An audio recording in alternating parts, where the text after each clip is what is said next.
Transitional সংসদ, তার মানে এখানে একটা গণতন্ত্রের উত্তরণের প্রথম স্টেপ নেওয়া হয়েছে।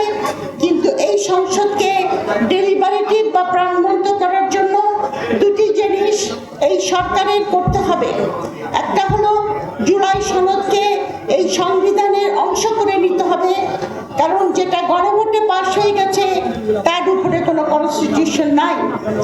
দ্বিতীয়ত যে জিনিসটা এই সংসদে, আদারওয়াইজ এই সংসদটা অলরেডি কন্টেস্টেড, এবং এটাকে ডেলিবারেটিভ করতে হলে আপনার বিচার কার্য আপনার সম্পন্ন করতে হবে।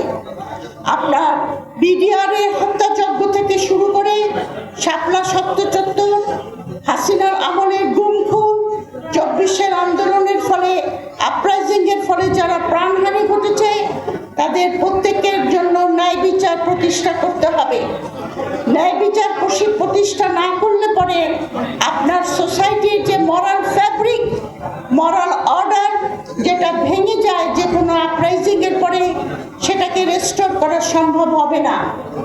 দ্বিতীয় কথা হলো যে এই বিচার কার্য না হলে পরে আপনার যারা ক্ষতিগ্রস্ত হয়েছে, যাদের প্রিয়জন মারা গেছে, তাদের যে আপনার হিলিং, এটা হবে না, এবং এর পরবর্তীতে আবার এক ধরনের আপরাইজিং হওয়া একটা ভয় থাকে।